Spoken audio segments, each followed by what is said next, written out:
ఇలా అయితే ఎలా అన్నయ్య? తీసుకో. నేను ఇప్పుడు ఈ టాబ్లెట్స్ వేసుకుని ఏం సాధించాలి సీత?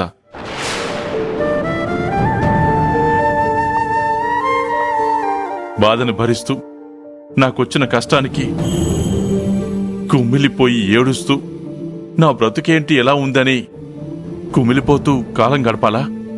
ఎందుకన్నయ్య అలా అంటావు? ఉన్నదే కదా సీత అన్నాను.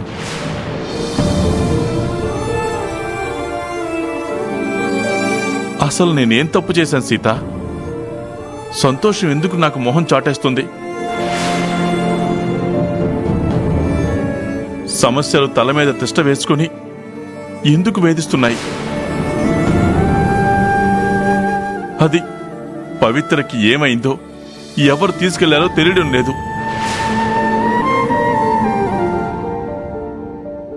మరోవైపు ఈ వేస్ట్ ఫెలో వల్ల నా ప్రాణ స్నేహితుడు చెయ్యని నేరానికి పోలీస్ స్టేషన్లో ఉన్నాడు.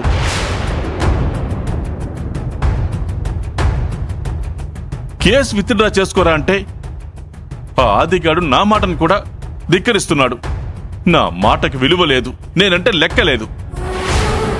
నా ప్రాణ స్నేహితుణ్ణి నేను బయటికి తీసుకురాలేని పరిస్థితుల్లో ఉన్నాను. ఇక నేను దేనికి? భూమికి భారం తప్ప.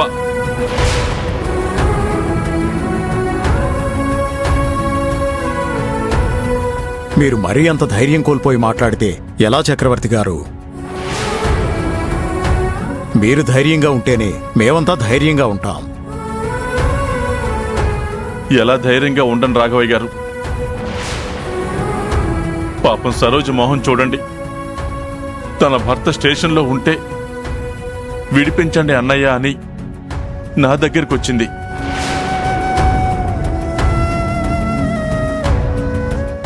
నేను చేతగాని వాళ్ళ సమాధానం చెప్పలేక తల వంచుకున్నాను.